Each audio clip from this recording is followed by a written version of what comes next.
Ассалому алайкум бинандаҳои азизу арҷуманд, мутаваҷҷеҳ бошед ба барномаи иттилооти ахбор ки аз студияи марказии телевизиони Тоҷикистон бо хабарҳои дохил ва хориҷи кишвар манзури шумо мегардад. амалӣ намудани тадбирҳои зарурӣ ҷиҳати баромадан аз бомбаси коммуникатсионӣ дар шароити Тоҷикистон ки 93% қаламрави он аз кӯҳҳо иборат аст, соҳаҳои иқтисодиёти коммуникатсия барои таъмин намудани рушди иҷтимоию иқтисодӣ аҳамияти бузург дорад.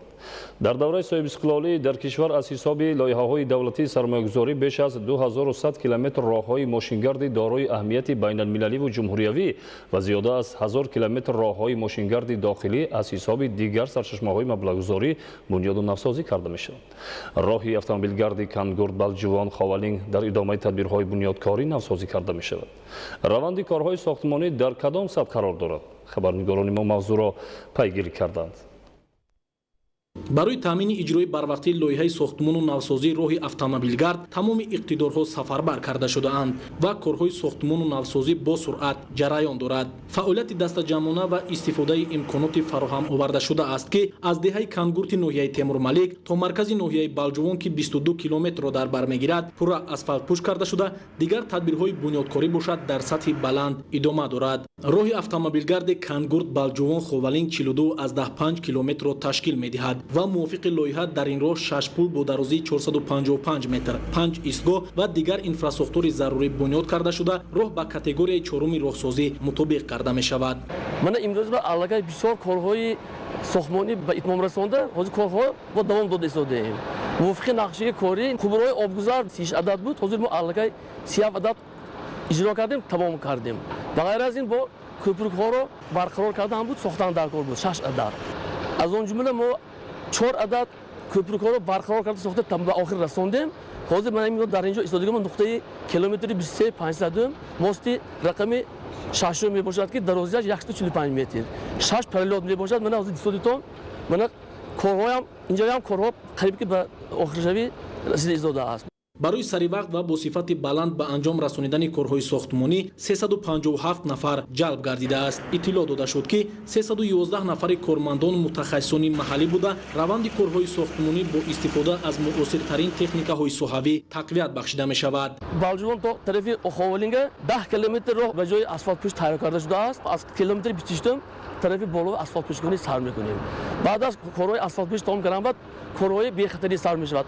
аломатҳои роҳ, разметка, истгоҳҳои автобусҳо ва сар мекунем. дар корҳои сохтмони роҳи автомобилгарди Кангурт Балҷувон Ховалинг мутахассисони соҳиб таҷриба ҷалб шуда ба сифати корҳои сохтмонӣ аҳамияти махсус медиҳанд. зеро масъулон нақша доранд ки роҳи мазкурро қабл аз муҳлати муайян шуда бо сифати баланд ва ҷавобгӯ ба талаботи замони муосир мавриди баҳрабардорӣ қарор дода тамоми қоидаҳои роҳсозиро риоя намоянд.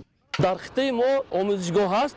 дар омӯзишгоҳ ҳамаи маводҳои сохтмонӣ омӯхта мешавад. бетон, асфалт, шағалпора ҳама чиза омӯзишгоҳ мегузаронем. ба ғайр аз ин боз дар роҳ кай вақте ин масъолиҳо кор фаҳмида мешавад, дар ҷояшам мо боз рафта бо санҷиш мегузаронем. ҳамаи маводҳои бетон ҳаминҷо тайёр карда мешавад. фақат мо семента мо аз вай меберем, аз вуд меберем, ҳамонам бо омӯзишгоҳ аз санҷиш мегузаронад. баъд маркае ки мувофиқи проект ҳаст, баъд иҷозат медиҳем.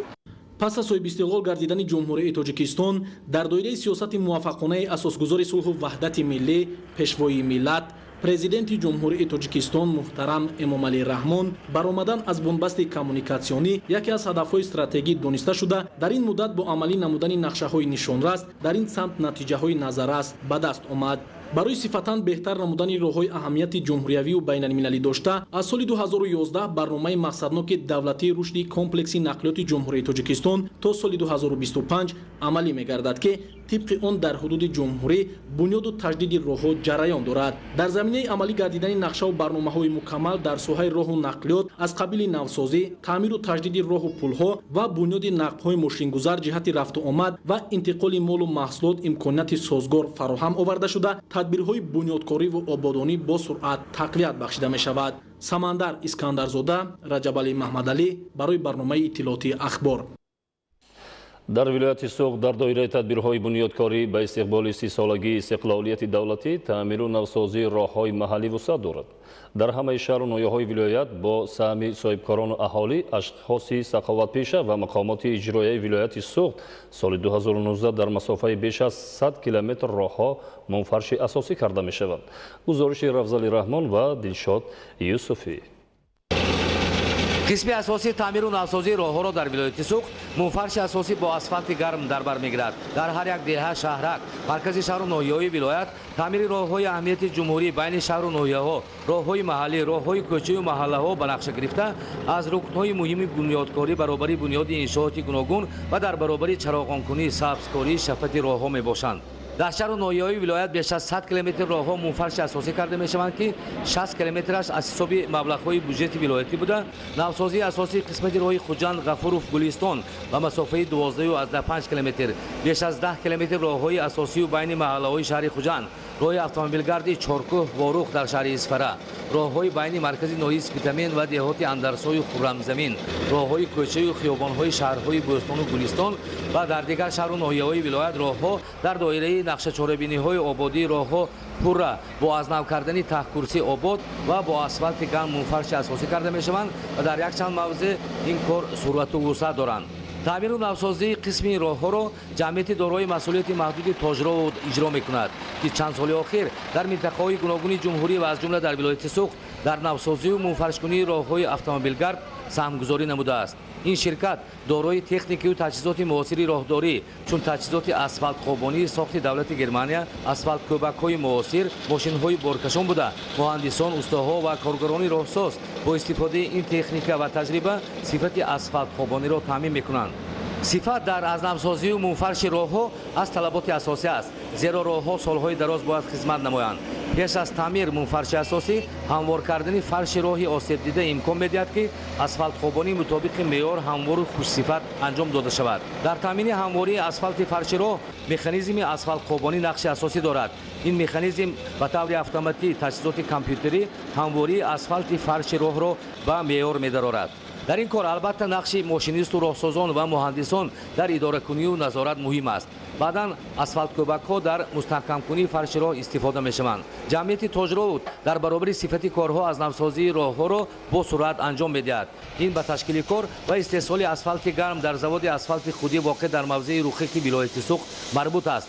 در تجهیزات تکنولوژی ساخت نو اسفالت گرم معیاری استحصال و به موضع‌های تعمیر راه‌ها موافق جدول انتقال داده می‌شوند. تکنیک‌های معاصر و اسفالت استحصال خودی امکانیت می‌دهد که صفت کار مطابق به معیارها و طلبات باشد. منفرش اساسی راه سمت محله چشمه ارزنه و منطقه صنعتی شهر خوجند از بوریش کوچه سیردریا به مسافه 3 کیلومتر انجام یافت. این راه با چنین صفت بار نخست بعد قریب 40 سال بنیادش چنین تعمیر اساسی شده است که از این غمخواری و این اقدام شایسته اهل جامعه اظهار قناعتمندی می‌نمایند. خرسندآور است که این درخواست ساکنان محله چشمه ارزنه و اطراف آن از جانب راهبریت مقامات اجرایی حاکمیت دولتی ولایت سوق پذیرفته شد و این تحفه ارزنده به استقبال 30 سالگی استقلالیت دولت تاجیکستان به اهل محله چشمه ارزنه میباشد.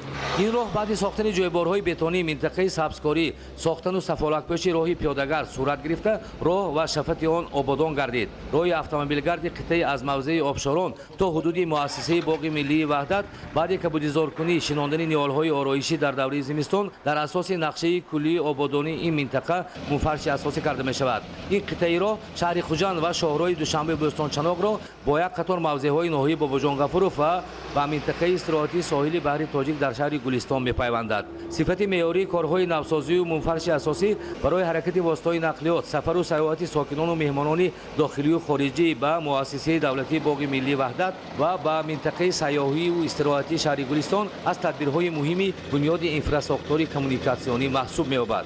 افضل رحمان، دلشاد یوسفی، ولایت سوق، اخبار. در جماعت دهاتی به نام میرعلی محمدعلی ناحیه واسه با دستگیری مقامات اجرایی محلی حاکمیت دولتی ساختمان باغ نو فرهنگی و فراغتی آغاز گردید. ادامه موضوع در گزارش سید جعفری محمدعلی و خورشید نادرخان.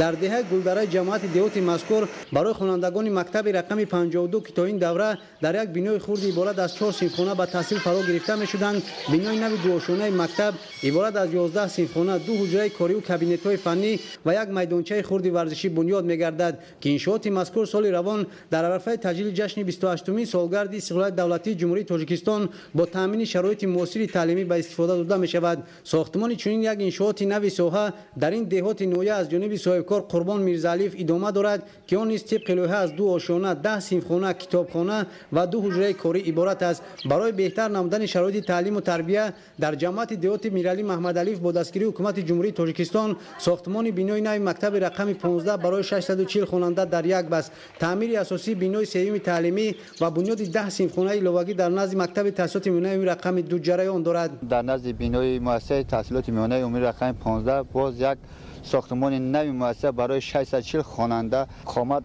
афрохта истодааст. дар ҷамоати деҳоти Миралӣ Маҳмадалиеви ноҳияи восеъ имрӯзҳо сохтмони иншооти нав дар соҳаи тандурустӣ, таъмири асосии роҳҳо, корҳои чароғонкунӣ ва бунёди беш аз 15 иншооти соҳибкорӣ низ идома дорад. дар доираи ин тадбир аллакай дар масофаи 2 километр роҳи байни яке аз деҳҳо мунфаршу чароғон карда шудааст ва рӯзҳои наздик мунфаршкунии пурраи роҳи байни деҳа низ оғоз мегардад. дар ҷамоати деҳоти Миралӣ Маҳмадалиев илова ба нақша чорабинии мазкур бо ибтикори мақомоти иҷроии маҳаллии ҳокимияти давлатӣ дар асоси дастуру супориши пешвои миллат президенти ҷумҳурии Тоҷикистон муҳтарам Эмомалӣ Раҳмон сохтмони боғи фарҳангӣ фароғатӣ шурӯъ шуда он дар масоҳати қариб 2 гектар дар шафати бинои маъмурии ҷамоати деҳот бо ташкили қиддаи сабзкорӣ, сохтани фаввораҳо ва дигар шароити лозима барои истироҳати сокинон бунёд карда мешавад. дар ҷамоати деҳоти ба номи Абдӣ Авазови ноҳияи восеъ низ чунин корҳои ободонӣ бо ҷалби соҳибкорон ҷараён дошта дар ин деҳот рӯзҳои наздик як маҷмӯаи хизматрасонӣ иборат аз маркази таълимии адрасбофӣ, мағозаи фурӯши китоб, ошхона, меҳмонхонаи замонавӣ, нуқтаҳои хизматрасонии техникӣ ва як иншооти истеҳсолӣ мавриди истифода қарор дода мешавад. طبق نقشه در حدود جامعات دهاتی به نام عبدی عوضوف 18 انشاءات تعیینات اجتماعی به کار گرفته شده است. عین حال در 10 انشاءات آن کارهای ساختمانی ادامه دارد. کارخانه استحصال مسائل ساختمانی در این دهات در دوره هدف 4 ملی صنعتی کنونی با سرعت کشور از جانب صاحبکاران محلی با وارد ساختن تکنولوژی معاصر بنیاد می‌گردد که عین حال در انشاءات کارهای ساختمانی در مرحله انجامیابی قرار دارد. идомаи ахбор. Содироти меваҳои шаҳрборро аз ҷиҳати экологӣ тоза ба хориҷи мамлакат сол то сол меафзояд. Имсол низ бо истифода аз имконоти мавҷуда даҳҳо тонна навъҳои гуногуни зардолу, гелос ва олу ба шаҳру вилоятҳои Федератсияи Россия содирот гардид. Гузориши Мамадали Сафар ва Хуршиди Саидаҳмад. таи солҳои охир бо бунёди даҳҳо гектар боғҳои нав дар мамлакат мева фаровон гардида дар баробари таъмини бозорҳои дохил инчунин меваҳои шаҳрборро хушлаззати мо ба кишварҳои хориҷ содирот карда мешаванд. имсол низ бо назардошти талаботи рӯзафзун ба меваҳои шаҳрбору аз ҷиҳати экологӣ тозаи мамлакат дар хориҷи кишвар даҳҳо тонна содирот карда шуд. аллакай соҳибкорони тоҷик содироти олу, зардолу ва гелосро ба шаҳру вилоятҳои Федератсияи Россия шурӯъ намуда ҳамзамон дар марказҳои бузурги тиҷоратии шаҳри Москва ин номгӯи меваҳо ба фурӯш гузошта шудааст. меваҳои лазизро барои содирот соҳибкорон дар асоси шаҳрномаҳои ҳамкорӣ аз водии ҳисор ва шаҳр ноҳияҳои вилояти Хатлон дастрас намуда бо истифодаи шароити мусоид ба кишварҳои хориҷ интиқол доданд. дар бозорҳои шаҳри Москва ҳамзамон даҳҳо тонна зардолу, гелос ва олу аз ҷумҳурии Тоҷикистон ворид карда шудааст ки соҳибкорон дар шароити мусоид ба харидорон пешниҳод мекунанд. аз содироти ҳарчи бештари ҳосили боғҳо ки дар мамлакат имсол фаровон аст, боғдорон фоидаи зиёд гирифта барои рушди минбаъдаи соҳа боз ҷаҳду талош хоҳанд кард. дар шаҳру вилоятҳои Федератсияи Россия талабот ба меваҳои тару тозаи кишвари мо зиёд буда, бахусус олу, зардолу ва гелос ин шабу рӯз харидорони зиёд дорад. Муҳаммадали Сафар, Хуршид Саидаҳмад аз Федератсияи Россия барои барномаи ахбор. дар ноҳияи Вахш ҷамъоварии ҳосили мева аз ҷумла себу олу ва зардолу инчунин содироти он ба хориҷи мамлакат хуб ба роҳ монда шудааст. ҳамасола кишоварзони ноҳия беш аз 3000 тонна меваи тару тозаро ба хориҷи ҷумҳурӣ содирот менамояд. гузориши Абдурозиқи Азиз ва Зубайдуллои Қодир. ин боғҳои пурмева чанд сол қабл дар ҷамоати деҳоти Тоҷикободи ноҳияи Вахш бунёд карда шуда буд. ба гуфти боғдорон ин ниҳолҳои дорои сертификат буданд ва имрӯз собит карданд ки самараи меҳнату заҳмати олимони соҳаи боғдории тоҷик натиҷаҳои хуб ба бор овардааст. ин олӯ аст ки ҳамавақт талабгор дар тарафҳои Россия мебошад. ҳозир мо чинда истодем, инҷа Қирғизистон бо Россияшон мебаранд. با گفته باغداران این یک آلوی نوعی روسی است که هم شیرین و کلان است و هم برای صادرات خیلی خوب مطابقت میکند، چرا که تا 15 روز میوه ها چنین تر و تازه در حالت طبیعی میمانند و آنها را به هر گونه راههای دور هم صادر کردن امکان پذیر است. در جماعت دهات تاجیک‌آباد ناحیه وخش هر سال تا 400 تن میوه آلو استحصال کرده می شود. کشاورزان بیشتر از 320 تن آن را به خارج کشور صادرات می کنند. نتیجه همین گونه باغ‌های با ثمر است که نقشه صادرات میوه به خارج کشور از حساب جماعت دهات تاجیک‌آباد بر زیاد اجرا می گردد. در حدود جماعت دهات تاجیک‌آباد 160 گکتار خواجگی‌های دهقانی با باغپروری مشغولند. هر سال در حدود جماعت از باغ‌های جماعت دهات تاجیک‌آباد به خارج کشور محصولات‌های باغداران جماعت بیرون برآورده می‌شود. همین سال تا امروز قریب 315 تن محصولات باغداری خواجگی‌های دهقانی جماعت دهات تاجیک‌آباد از جماعت از جمهوری بیرون برآورده شده است. حاصل که خوب و میوه شیرین و خوش‌طعم باشد، خریدار خودش پیدا می‌شود. این صاحبکاران از ناحیه به نام باباجان غفورов ولایت سوخت برای صادرات آلو آمدند. یک هفته شد که اینجا آمدید و کده استادیم قطعا مال صاحبکاری کار کرده استیم. برداشتیم خوجان پنجشنبه میبریم میسپریم آلو سیب بالشون گیرم رفته استیم. چی بود است میوهش؟ میوهشون ناز است. صفتشون ناز. خوشمندا باشند به ملال. لیکن میوه نازی هم دوربه میرفتنی با مزه صفتشون ناز.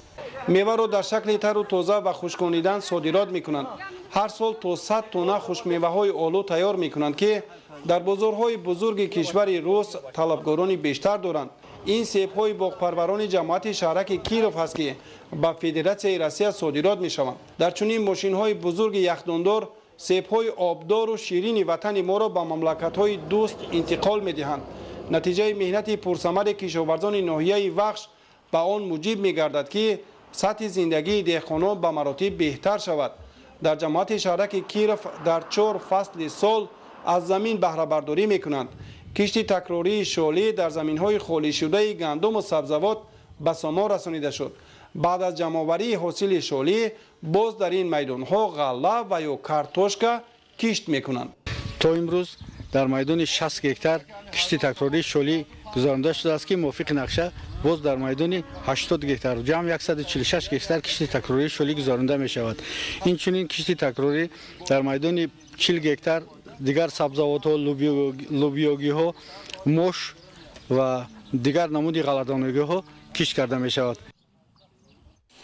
در دوره اجرای برنامه دولتی رشد ساحه باغ و تاکپروری برای سالهای 2016-2020 در ناحیه دیوشتیچی ولایت سوخت در 5 ماه سال 2019 124.7 گکتار باغ نو و 20.5 گکتار میدان تاکزار بنیاد شد. گزارش همکاران ما از ناحیه دیوشتیچ.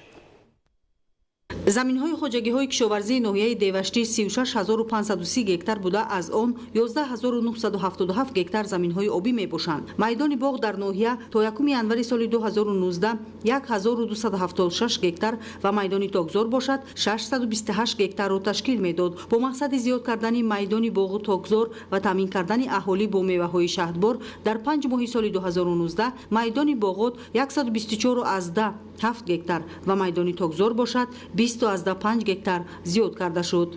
در عمومیت گوییم میدان باغات به 2100 گکتار رسید و میدان تاک باشد به 648 گکتار رسید. سالی روان جهت افزون نمودن استحصال محصولات رقابت‌پذیر و حاصلناکی بلند با استفاده عاقلانه زمین و تخمی‌های اعلی‌صفت در خواجگی‌های کشاورزی ناحیه در میدان 7925 گکتار غله‌دانگی‌های تیرماهی و در میدان 20415 گکتار غله‌دانگی‌های بهاری کشت کرده شد. با نظرداشت اگراری بودن ناحیه دیوشتیج و مساعده اقلیم میدان کشت کارتوشکا در همه شکل‌های خواجگیداری افزون گردانیده شده به صفت کارتوشکای تخمی نیز دقت داده می شود. اساساً که از ناحیه ما منطقه کوهی است، بسیارتر کارتوشکی تخمی به تمام شهر و ناحیه کارتوشکی تخمی دسترس کرده می شود.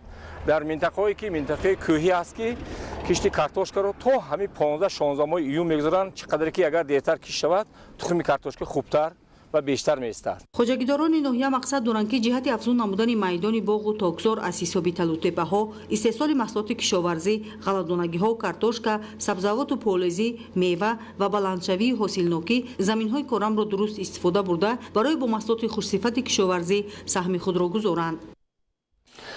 тамошобинони арҷманд ин буд барномаи иттилооти ахбор. хайр, тансияту хонобод бошед.